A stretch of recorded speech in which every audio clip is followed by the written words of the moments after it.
Isa pong pinagpalang araw po sa mga kapatid natin na nanonood ng video ito. Ang Diyos po ay napakabuti at siya po ay mapagmahal na Diyos. Bakit ko po nasabi mga kapatid? Sa buhay po natin, may part po na dumarating sa atin na tayo po ay nagkakaroon o nararanasan natin yung mga pagsubok sa ating mga buhay, mga trials, mga problema o minsan kakulangan o minsan kakapusan ng financial problem issue o ano pa man yan mga kapatid. Ang problema pong ito ay hindi exempted. Uh, Lahat po tayo ay nakakaranas nito, maging mga unbeliever o mga believer sa mga disciple ng ating Panginoon. Subalit ganun pa man, masasabi ko po na ang Diyos po ay tapat at napakabuti sa ating mga buhay. No? Kung makikita po natin sa Book of Matthew 17, ito po ay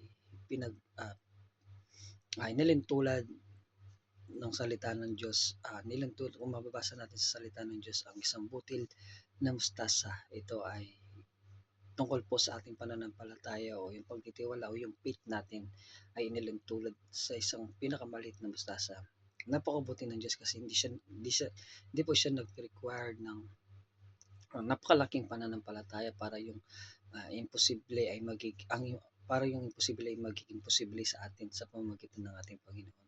I-requires mga kapatid na isang pinakamalit na buto sa sanlibutan sa mundong ito. Ang buto ng isang mustasa ay napakaliit po nito.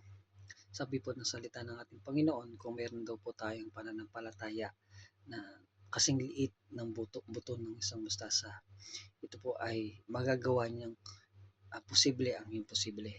So, ganun ang requirement ng ating Panginoon para po maging matagumpay po tayo sa ating buhay ng pananampalataya sa pagdaan natin sa isang bagyo, pagdaan natin sa mga trials, sa mga troubles na ating mga buhay. So ganun lang po ang requirements ng ating Diyos sa atin para tayo po ay magkaroon ng victory, para ma-overcome po natin ang mga pagsubok nito o kung ano po yung pinagdadaanan natin na sa ating buhay sa ngayon. Mga kapatid, ang nice lang ng ating Panginoon, hindi siya hindi siya umingi sa atin ng pinakamalaking buto o kung ano yung naisip nyo na pinakamalaking buto dito sa mundo. Ni-required niya mga kapatid na ang pinakamaliit na kahit ganun lang po daw yung pananampalataya kasing liit ng buto ng mustasa ay mangyayari basta may pananampalataya tayo na kasing liit ng mustasa sa ating Panginoon. At lahat po ng giant, lahat po ng pagsubok na ating mararanasan sa araw-araw dito sa sanlibutan, kaya po natin itong pagdaanan.